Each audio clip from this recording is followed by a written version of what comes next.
successful and a holding again at all times. Be careful. Government officials insist that this is isolated and difficult to attack it.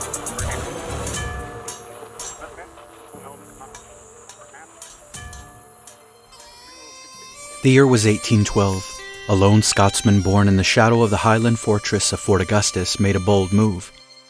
His father had been a soldier stationed at the fort and had always been a strict guardian of its treasures. But the son was a man of ambition and intrigue, and one day he seized upon an opportunity. He snuck in and stole a treasure chest, a relic whispered to be filled with gold and jewels and riches beyond imagination.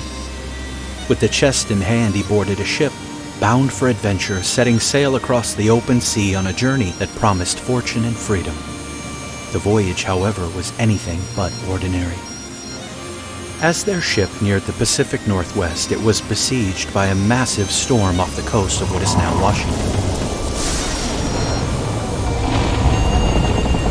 Waves towered like mountains and wind screamed like banshees. Amid the chaos, the chest was forced open. No one knows if it was the storm or the curiosity and desperation of the captain that opened it. To his shock, there were no riches.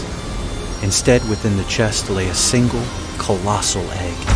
The crew stood stunned. Their mutinous greed gave way to an unsettling awe. The storm grew fiercer, and in an inexplicable twist, the ship was carried inland as if plucked by an unseen hand and deposited into what we now know as Lake Chelan, a glacial lake of staggering depth, plunging nearly 1,500 feet into the earth.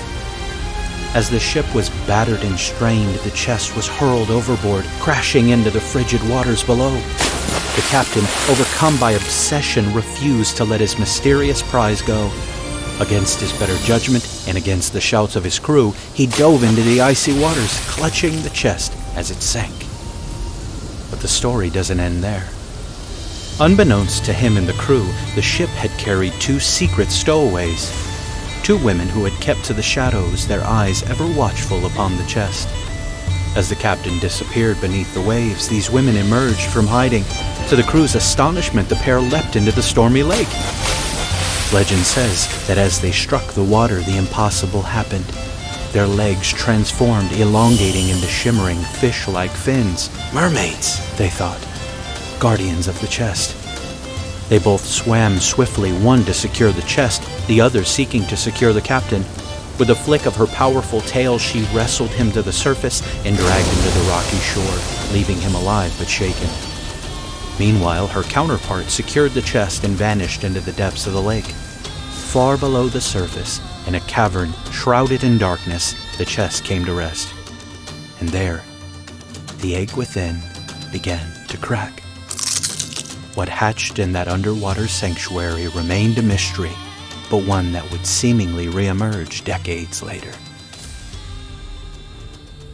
In 1892, according to a newspaper at the time, a young man was bathing in Lake Chelan when a pair of sharp, unforgiving jaws clamped onto his legs. His screams tore through the air as his friends rushed to his aid.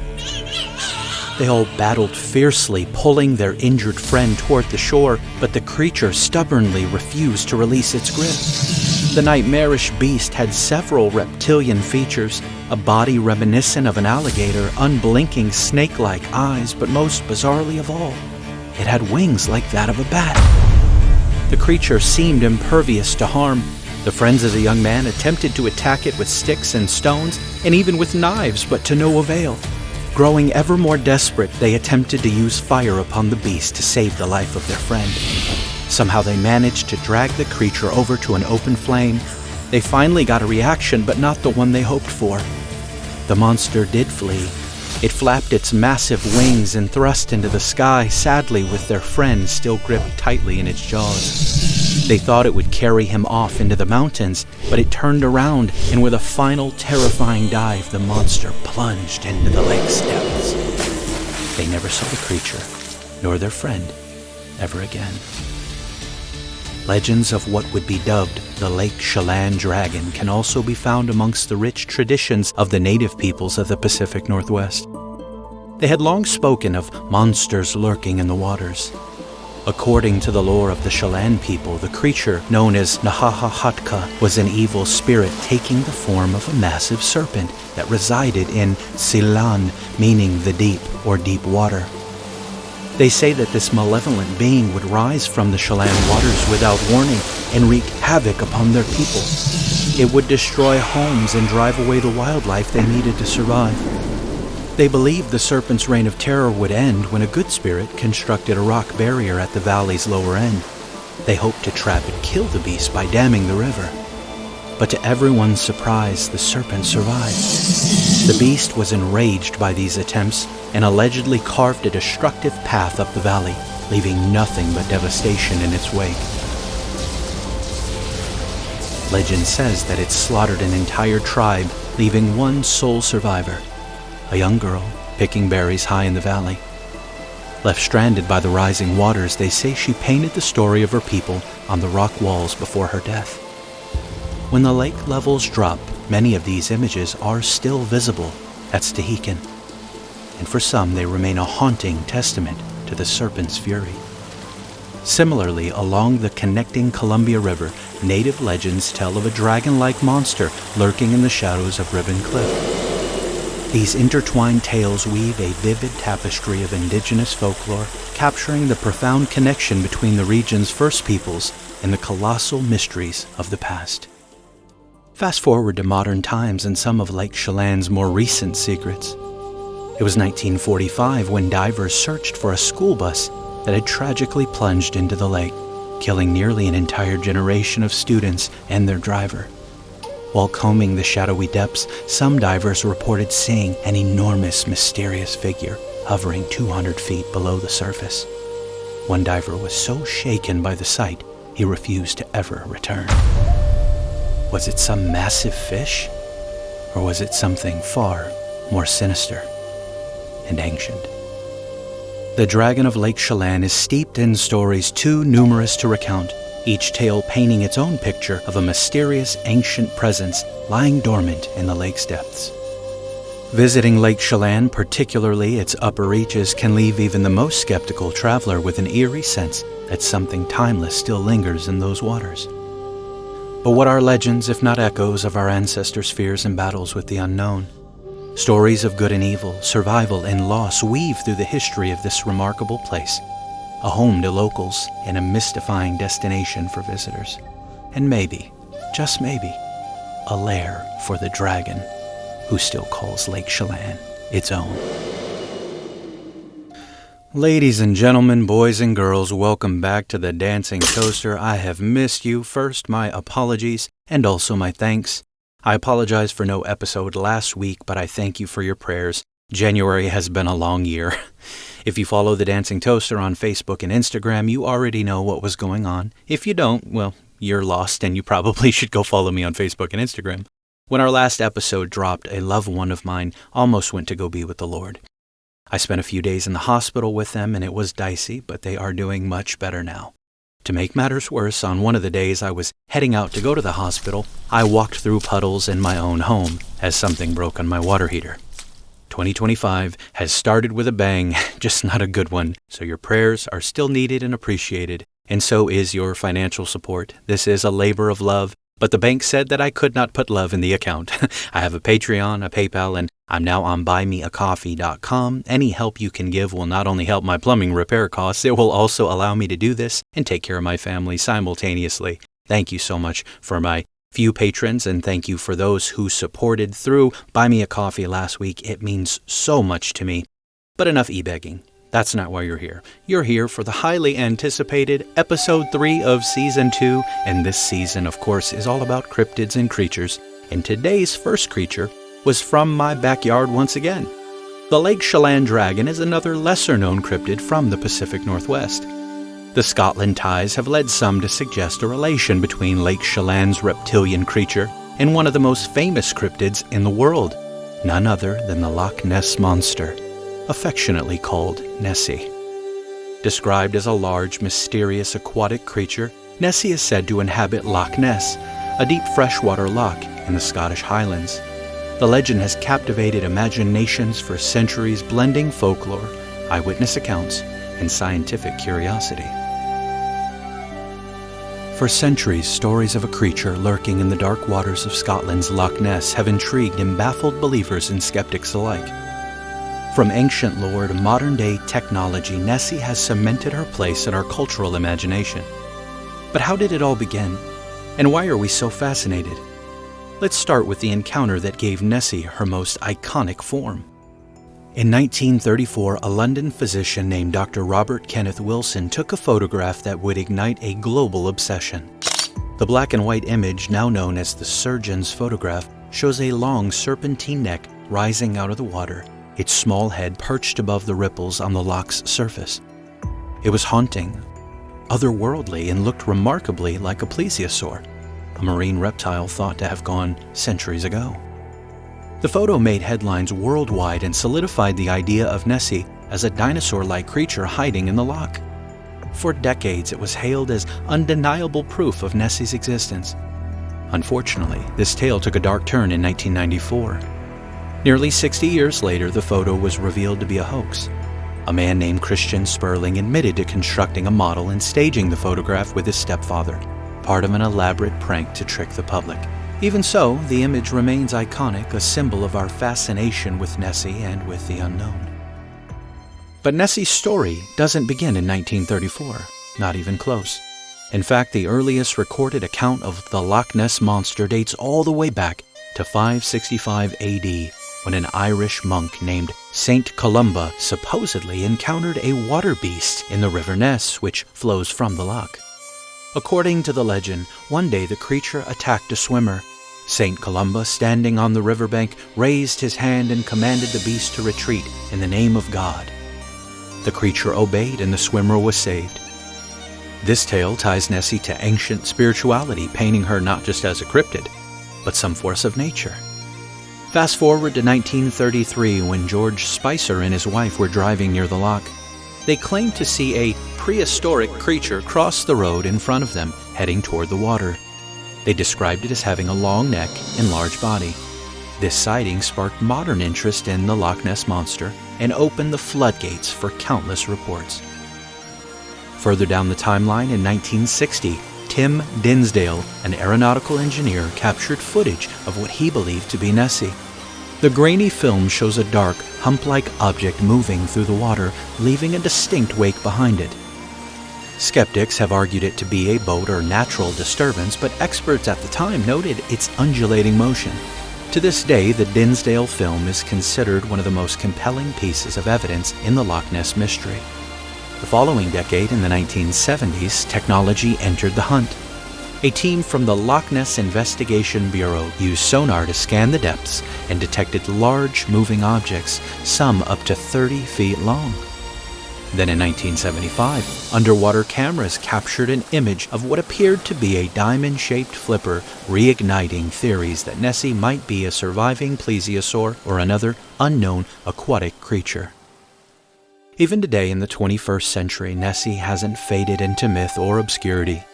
Tourists still flock to Loch Ness, reporting ripples, wakes, or shadows in the water. In 2020, a tourist using a drone claimed to capture footage of a large, shadowy figure beneath the loch's surface. While inconclusive, these modern sightings keep Nessie firmly in the public eye. Why do we keep chasing Nessie?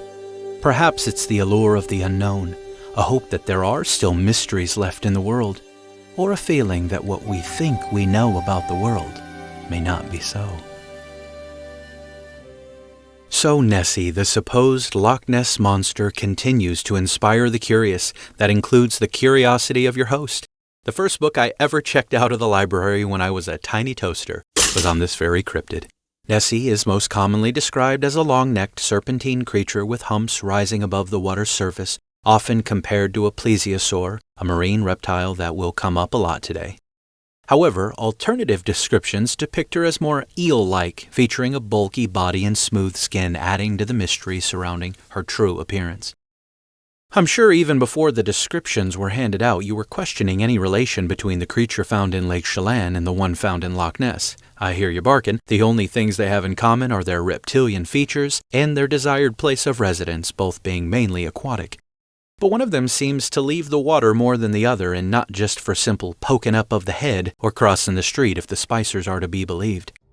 The biggest difference between these two creatures is of course the wings reported on the one found in Lake Chelan, again known as the Lake Chelan dragon for obvious reasons. The wings no doubt bring up the traditional dragon-esque imagery you grew up on if you grew up in the West. I'm going to be frank, our first story today is most likely fabricated, though I'm not suggesting this discredits the Lake Chelan dragon.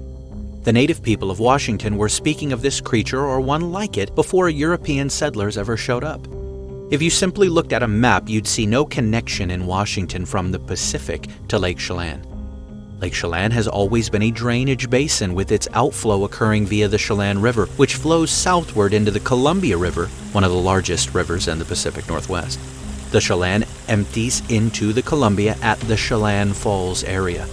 The Columbia River then flows hundreds of miles southward, winding through Washington and Oregon before emptying into the Pacific Ocean near Astoria, Oregon. Now, if that sounds familiar, it's because that's where the Goonies takes place. Goonies never say die. One of the biggest problems with the opener today is getting from the Pacific into Lake Chelan. It doesn't connect in Washington. Again, it flows south into another river and exits into Oregon. If one could even travel up the rivers, the approximate distance from Astoria, Oregon to Lake Chelan would be around 454 miles, following the Columbia River and then the Chelan River, of course having to deal with the falls as well. In the 1800s, while the Columbia River was partially navigable, the natural barriers of the Chelan River and surrounding terrain made it impossible to sail all the way to Lake Chelan. The journey required a combination of water travel, portaging, and overland trekking. The native peoples and early settlers successfully reached the lake using these methods, but a direct water route was not feasible, especially in a ship. Which brings to question the entire story of the ship, the egg, and the mermaid stowaways. There has been speculation and folklore attempting to connect Lake Chelan and Loch Ness, often tied to the Scottish heritage present in the Pacific Northwest. But these connections are primarily cultural and anecdotal rather than based on any evidence. This hasn't stopped them from fueling intrigue around both bodies of water. The Pacific Northwest, especially the area surrounding Lake Chelan, has a notable Scottish cultural heritage. This stems largely from the fur trade era, when companies like the Hudson Bay Company employed Scottish trappers and traders. These Scottish settlers would have brought their traditions, their stories, and names to the region. Scottish immigrants might have contributed folklore about creatures like the Loch Ness Monster, influencing local legends in places like Lake Chelan. The arriving Scotsmen no doubt heard about, and maybe some even saw, the creature inhabiting Lake Chelan and sought to connect it to things they were familiar with. But remember, the Native American tribes already knew about and were seeing and telling tales of large reptilian river creatures in the area before the Scotsmen arrived. So, am I saying the Lake Chelan dragon doesn't or didn't exist? Not at all. I'm simply saying the story of it arriving via a mysterious ship and egg in the 1800s is incredibly unlikely. This is not Nessie's cousin. But that doesn't mean that something wasn't there or isn't there, as large reptilian creatures have been spoken of not only by Native Americans, but by all people on every continent. One of the most fascinating tidbits of information you'll hear today is across the globe, large reptilian creatures have been described and reported throughout time. Almost every language has a word for dragon or large reptilian creature reminiscent of one. Now buckle up and get ready for a barrage of examples from around the globe. The Chinese word for dragon is long, and it represents wisdom, strength, and good fortune. Japanese dragons are Ryu, and Korean dragons, Yong, Vietnam, Rong. They all share similar attributes, often tied to water and rain. European dragons, commonly depicted as fire-breathing winged reptiles, are typically called Draco in Latin, or the Germanic drake or Drak. These dragons often symbolized greed, destruction, or guardianship.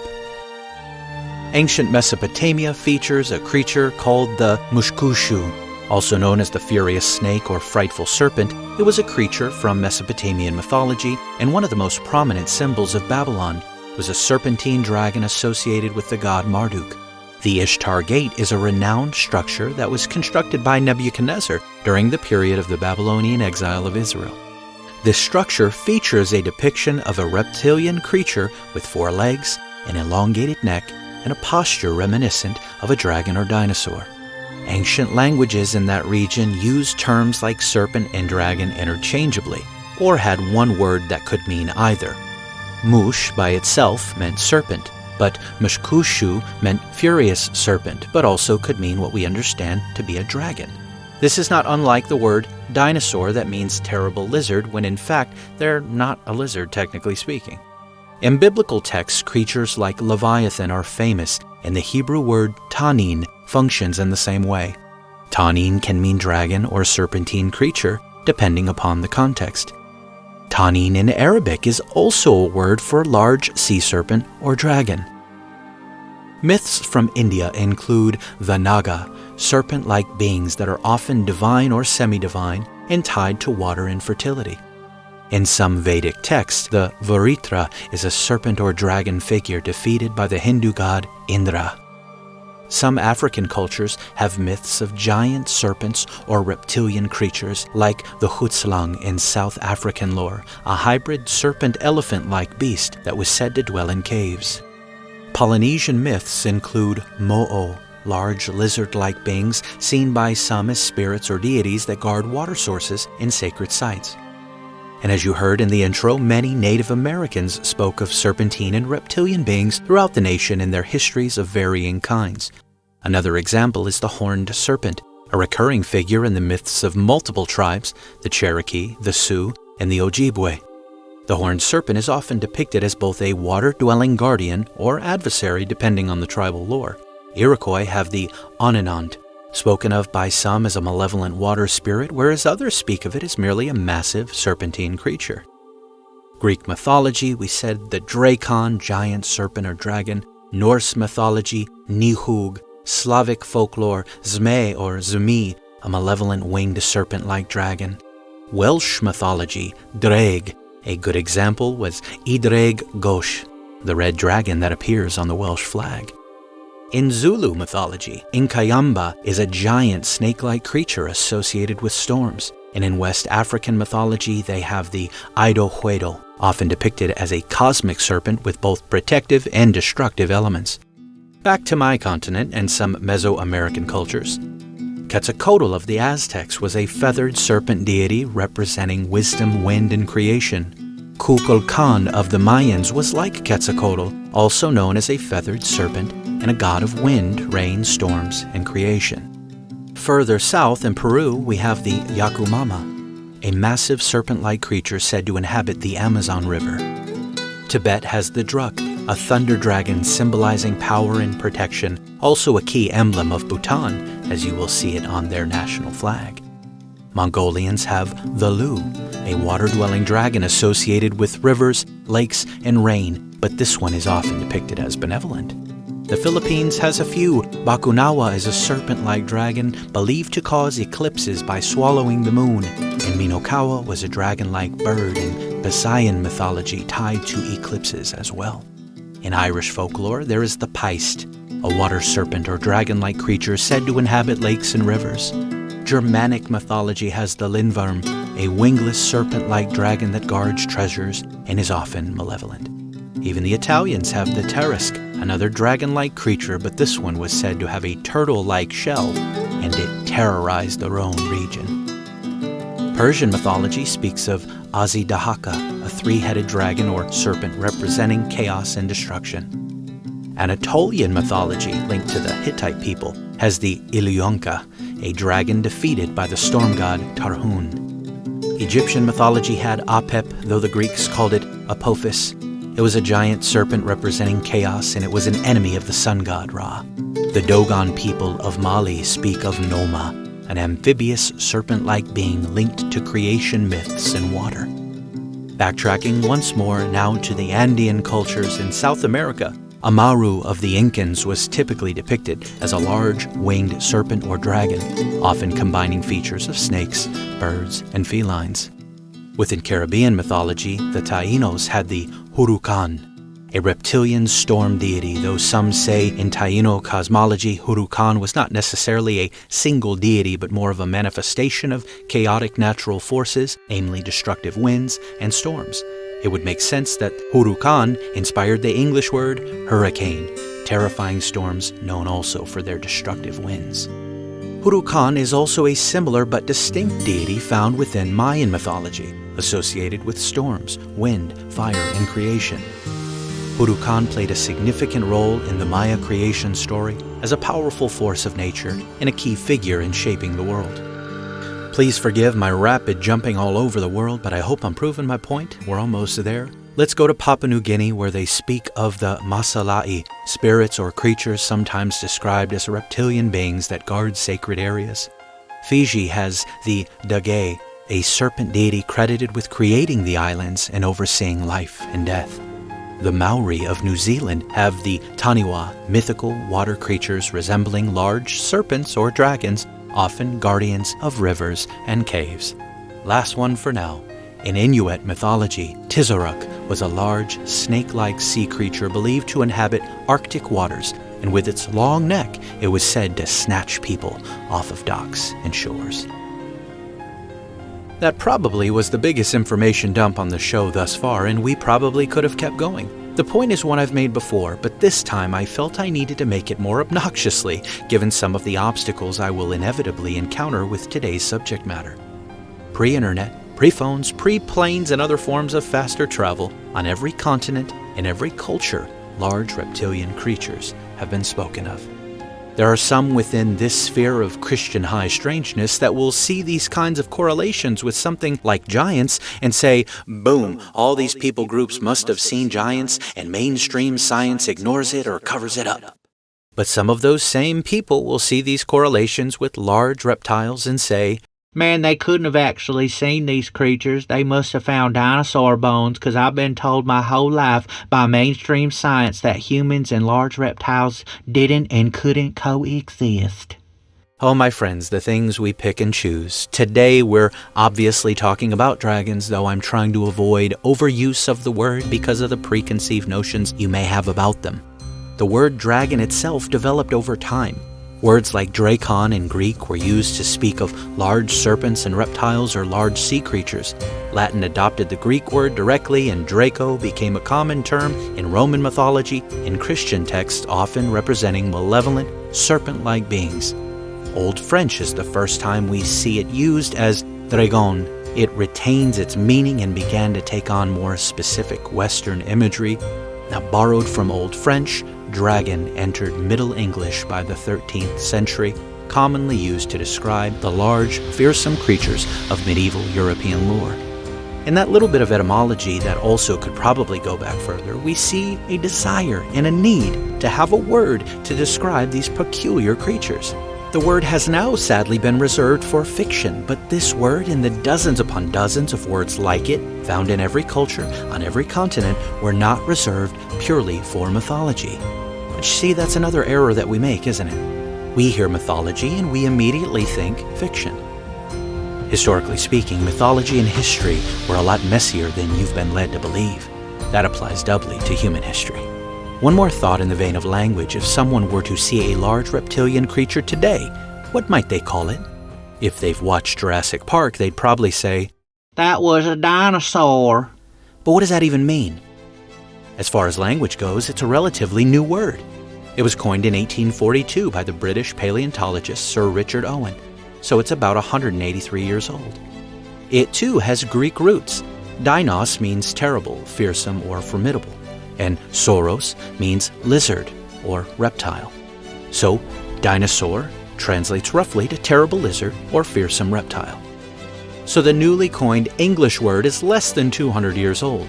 That means for thousands upon thousands of years, if anyone saw something resembling a fearsome reptile, alive or dead, that word didn't exist to label them. So what might they have called it?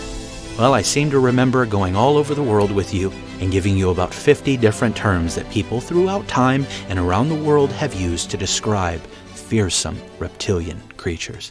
Let's isolate another example. Ancient Chinese culture revered dragons, often depicting them as large, serpent-like creatures with scales and claws. These dragons were described as powerful yet real creatures, interacting with humans. You need only look to the Chinese zodiac to see proof of that. Shu was rat. Niao is ox or cow. Hu is tiger. Tu is rabbit. Long is dragon. Shoa is snake. Ma'a, horse. Yang, goat or sheep. Ho, monkey. Ji, rooster or chicken. Go, dog. Zhu, pig. Think about that. As they were putting that together, you think it was like, let's randomly throw in a mythical creature amongst all these normal benign creatures. That doesn't make sense.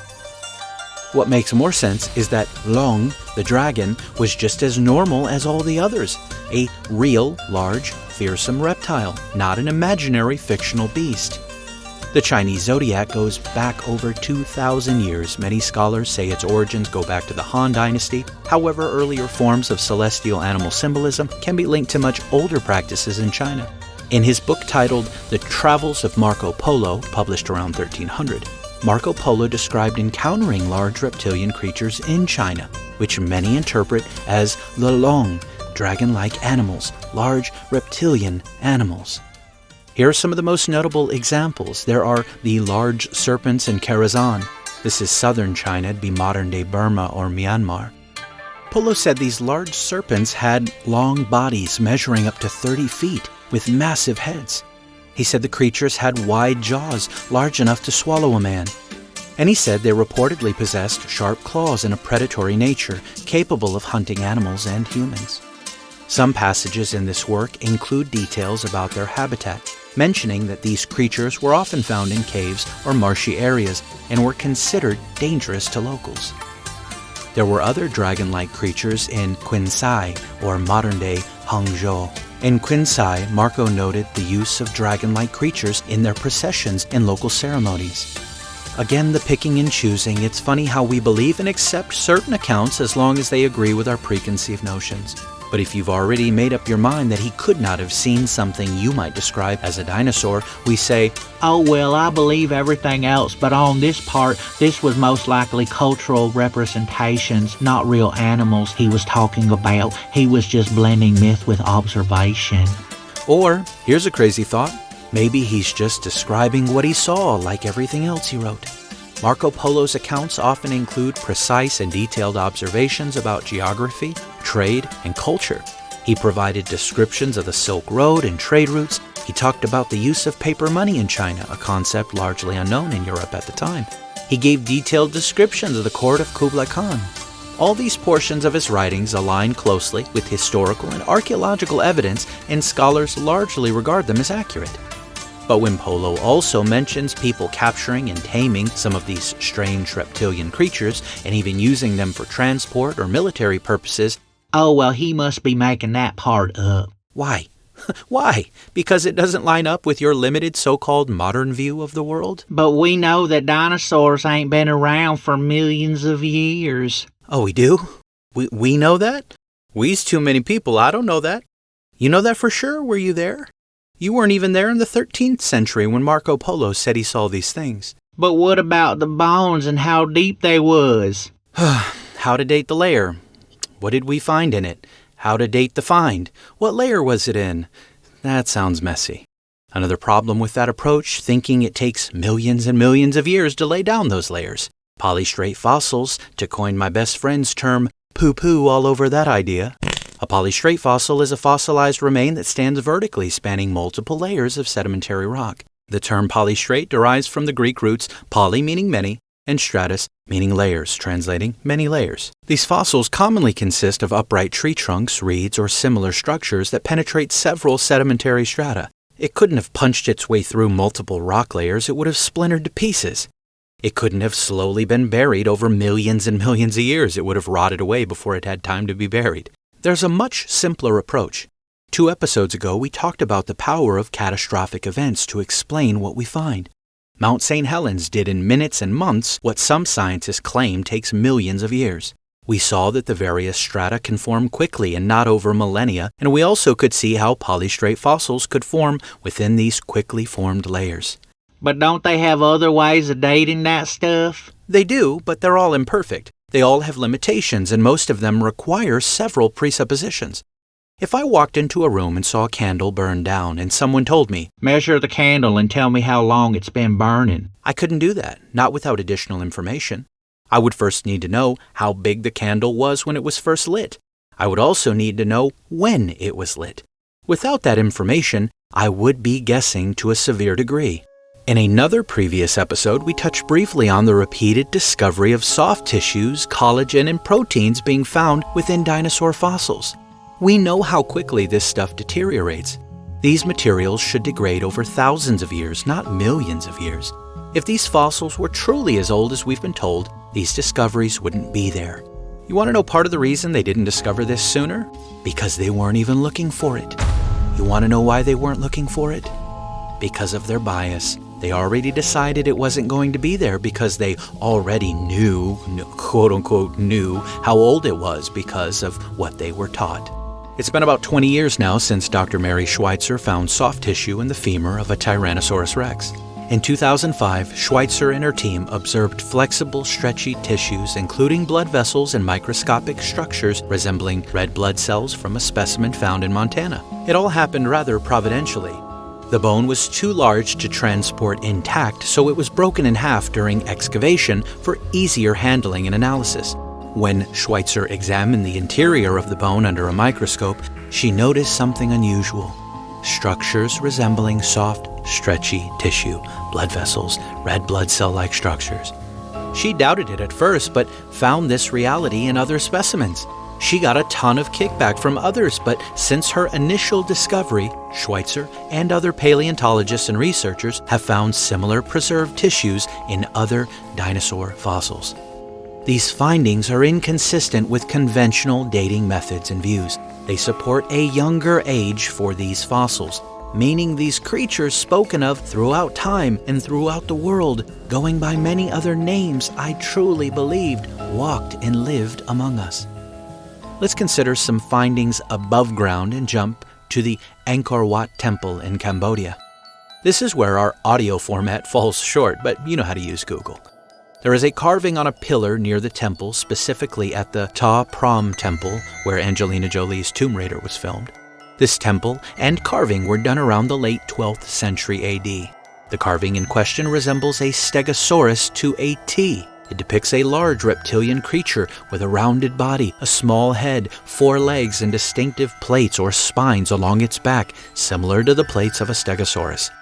The carving is a part of a decorative pillar alongside other carvings of normal animals like monkeys, deer, birds, just like the Chinese zodiac. This depiction predates the modern discovery and reconstruction of dinosaur fossils. This further suggests that these ancient people saw this creature firsthand. There is also a tombstone in England from the 15th century that has some amazing carvings on it as well. The tombstone was for Bishop Richard Bell in Carlisle Cathedral. It features carved depictions of a variety of normal everyday animals, and among them is a creature with a long neck and tail that looks exactly like a sauropod dinosaur, and another that looks like a horned ceratopsian. Then there is the Bushman rock art by the San people of South Africa. These carvings include all kinds of animals, and among them are creatures that resemble theropods. Skeptics of all of these are always like, "They're representations of mythical or symbolic creatures." but they're always drawn or carved among the normal everyday stuff that we still see today. There's an ancient Roman mosaic from the 2nd century BC in Palestrina, Italy. The mosaic depicts all kinds of animals, and some of them appear to be large reptilian figures resembling dragons or dinosaurs. There are several Native American petroglyphs found throughout the United States, notably Utah and Arizona. Some of the figures depicted resemble dinosaur species like sauropods and pterosaurs. The Ica stones of Peru and the Acambaro figurines of Mexico are highly questionable concerning their true age and origins, but all the other examples are not. Again, the most common responses are, "They must be mythical," or "They must be symbolic," when there is a far simpler answer staring them in the face. one that they could see if they were able to see past their preconceived notions and indoctrination. In the northernmost region of Queensland, Australia, the Kuku-Yalanji tribe of Aborigines described and created paintings of a sea and lake creature that bears a striking resemblance to a plesiosaur, kind of like Nessie. Herodotus, known by many as the father of history, was an ancient Greek writer and historian we've talked about before. In his most notable work entitled The Histories, he wrote the following about something he saw in Egypt, called Arabia. There is a place in Arabia, situated very near the city of Buto, to which I went on hearing of some winged serpents, and when I arrived there, I saw bones and spines of serpents in such quantities as it would be impossible to describe. The form of the serpent is like that of the water snake, but he has wings without feathers, and is like as possible to the wings of a bat. I gave you a Greek historian, let's throw a Roman one in there too. The Roman historian Cassius Dio recorded an account of the Roman army slaying a dragon. Although the original passage from Book 11 of his work entitled Roman History has long been lost, the story was preserved in another work by John of Damascus called On Dragons and Ghosts. In it, he says the following. One day, when Regulus, a Roman consul, was fighting against Carthage, a dragon suddenly crept up and settled behind the wall of the Roman army. The Romans killed it by order of Regulus, skinned it, and sent the hide to the Roman Senate. When the dragon's hide, as Dio says, was measured by order of the Senate, it happened to be, amazingly, 120 feet long, and the thickness was fitting to the length. Call them dinosaurs, call them dragons, call them whatever the heck you will, but the ancient world was full of descriptions and depictions of creatures that they supposedly weren't supposed to be aware of, but they were. Why don't the Bible talk about them? Who said it doesn't? In a moment, we're going to look at some places where I believe it does, but you got to understand some things. First, remember that the word dinosaur is an English word made up from two Greek words, and it's less than 200 years old. Second, you must understand that the Bible is not an exhaustive biological or zoological text. It was never meant to be. You can't say, well, unless the Bible talks about them, then they didn't exist. Let me tell you why that's stupid. Do you believe in tigers? Are they new or have they been around for a while? Did you know that the Bible doesn't have a single verse about tigers? What about the insect world? The Bible talks about some insects, locusts, flies, moths, crickets, grasshoppers, and honeybees. But guess what? There are hundreds of thousands of different types of insects never mentioned once in the Bible. One of the most famous insects in the world isn't mentioned once in the Bible, the butterfly. Not a single verse reference to butterflies is in the Bible. Does this somehow discredit the Bible or butterflies? Of course not. That's stupid. Again, the Bible is not an exhaustive biological or zoological text. It was never meant to be. Ultimately, the Bible is meant to reveal God to us, specifically the Lord Jesus Christ, God incarnate, who came, lived the life we couldn't live, died the death we deserved to die, and victoriously rose from the grave to prove he was God, and to prove he had the authority to grant us the forgiveness of sin. Yahweh, the God and creator of all life, made man and beast. That includes the tigers and butterflies not mentioned in the Bible. So even if the Bible made no mention of large reptilian creatures, that wouldn't be the gotcha that certain people think it is. But what if they are mentioned? Spoiler alert, they're in there. Let's first talk about the word dragon being in the Bible. Right? The Hebrew word tanin shows up almost 30 times in the Old Testament. And its meaning is clear. The word means a dragon, serpent, or large sea creature. In the New Testament, the Greek word drakon shows up over a dozen times. Its meaning is also clear. It means dragon or great serpent. It's also used as a name for Satan. Concerning the Hebrew tanin, given it does have a range of meaning, immediate context doesn't always make it clear which is intended, so it can be difficult to translate sometimes. There is also a similar word that it can get confused with. Tanin can be confused with tanim, the plural of tan, the word typically translated as jackal. That's a whole other issue. This was made worse by the fact that the plural of tanin in Hebrew is tananim, such as in Genesis 1 when it first pops up. We typically translate it as sea creatures in that passage, though not always. I'm going to turn to Dr. Tim Chafee for some insight on this one. Here's from an article he wrote on answersingenesis.org.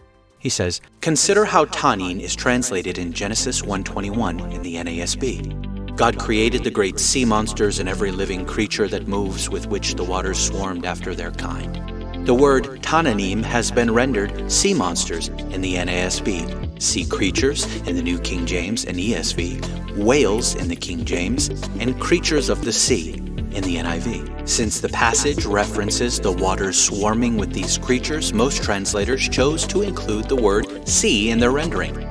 The description of animals mentioned in Genesis 1 are broad groupings: birds, living creatures in the water, cattle, creeping things, and beasts of the earth. In the context of such a listing, it would be more consistent to view Tananim as a general category of creatures rather than a specific kind of animal. Dr. Chafee goes on in that article to say this: the characteristics of a Tanin, as described in Scripture, are helpful in determining what this creature could have been. We learn that a Tanin was powerful, so powerful that one, figuratively speaking, needed a guard to keep it under control, Job 7:12.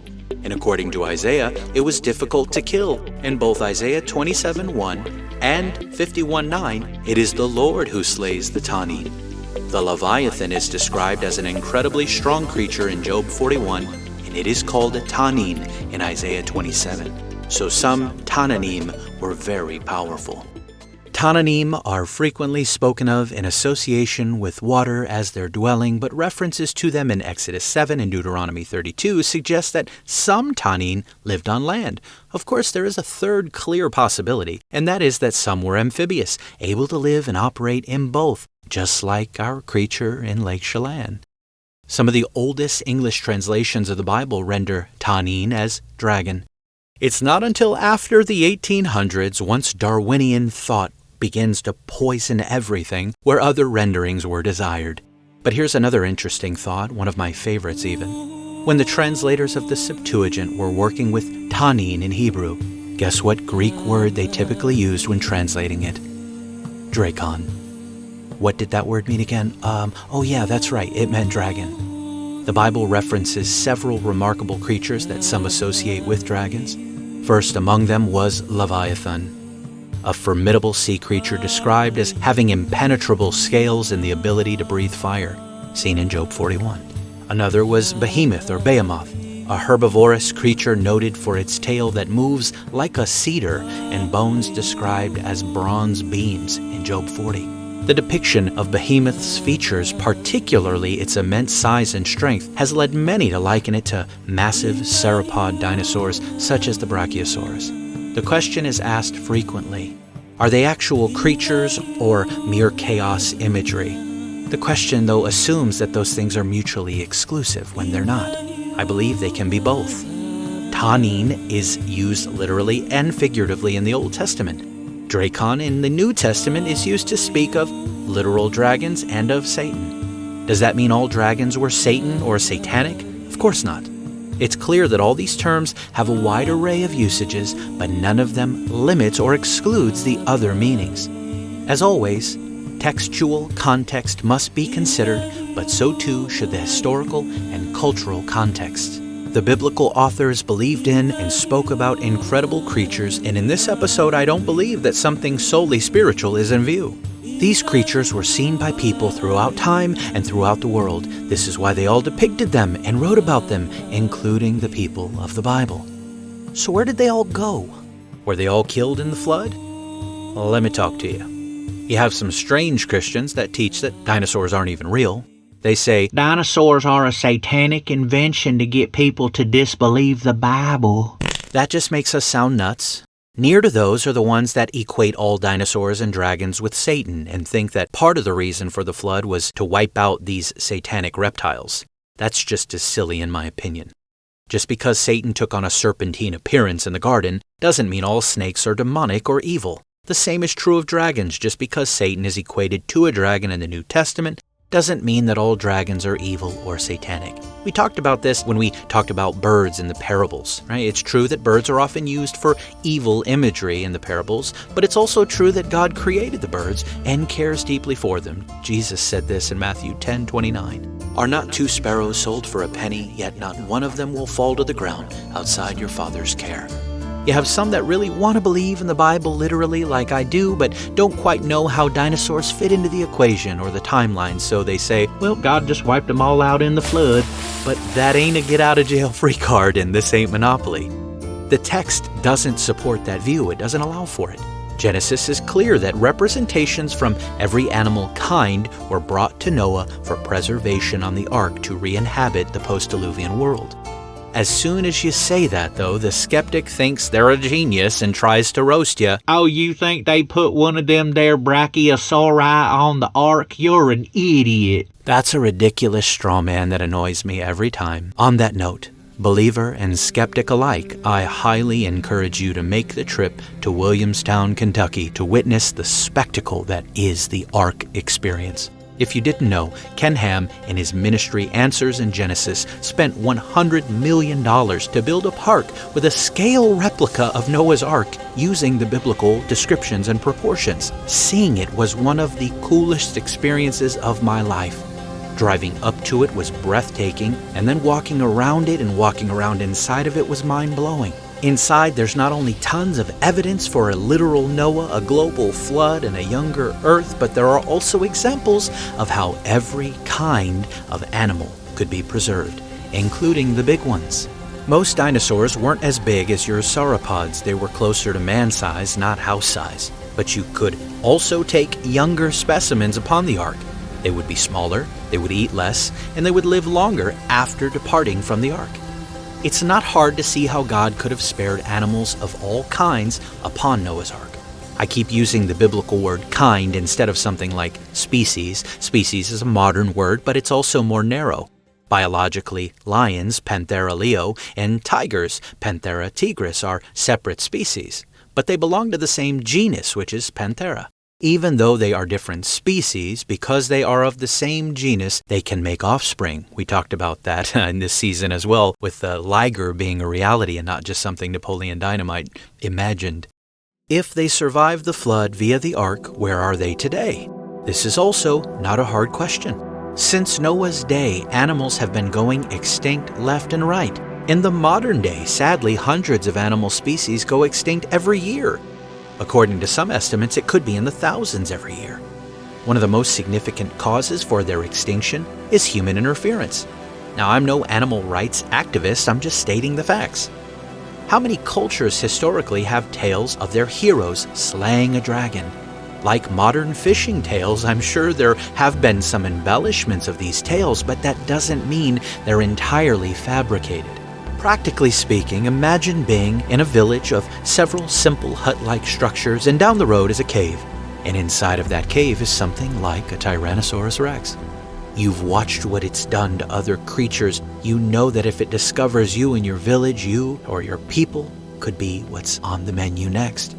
It would make perfect sense to get a hunting party together and venture to the cave and defeat the large carnivorous reptilian creature.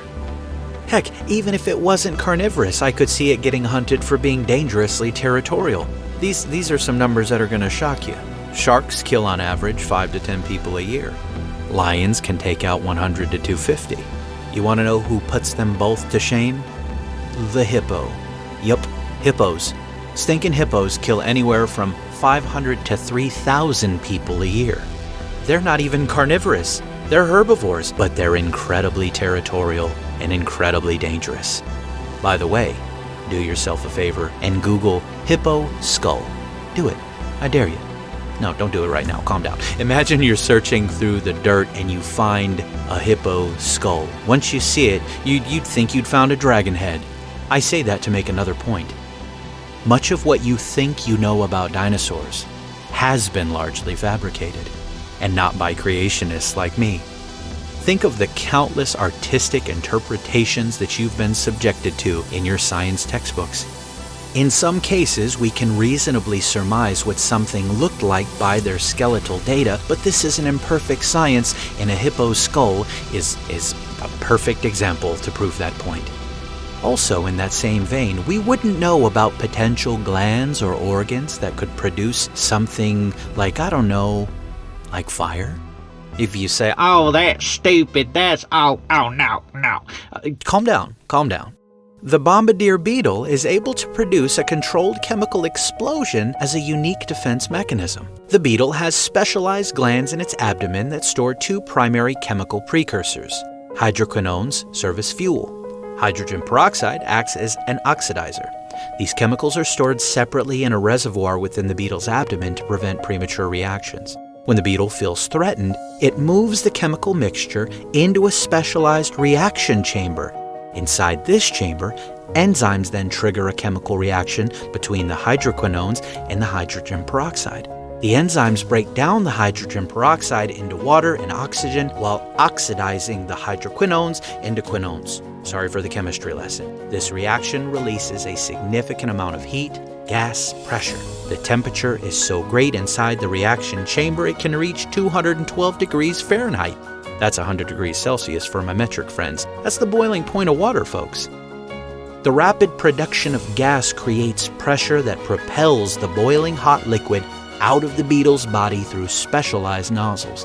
The nozzles can be aimed with remarkable accuracy, allowing the beetle to direct the spray at predators like spiders, ants, or even frogs.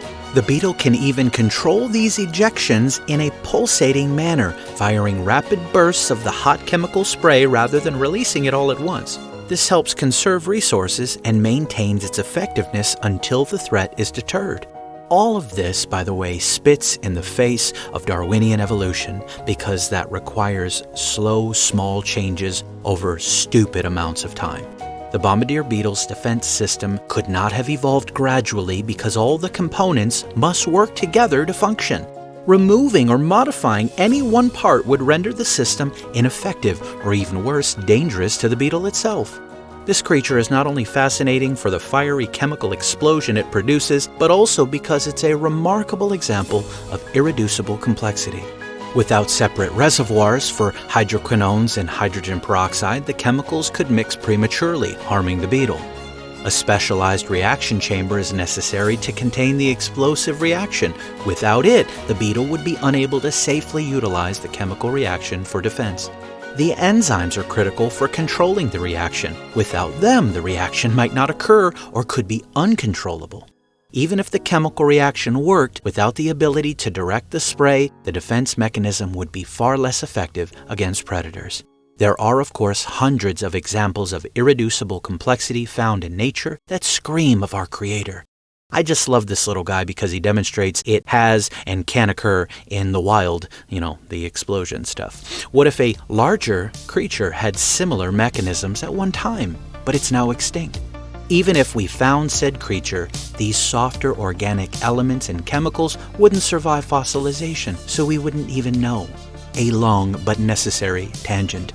Where did they all go? That was the question. We said hunted to extinction is not hard to see. It makes a lot of sense. Sometimes we hunt stuff down for their value. The Chinese had certain remedies that called for the ingredients from a dragon. As they became more rare, I imagine the value would go up on such things, just like everything else, right? Some have also suggested that in a post-Diluvian world, the air and oxygen may have changed significantly, therefore altering life for the creatures after the fact. There are plants and animals that exist today, but we have found fossil evidence of them being much larger at some point in the past. Some supposed dragons may still be around, simply smaller than they once were. For example, crocodiles today typically range from 12 to 20 feet depending on the species and the habitat, what have you.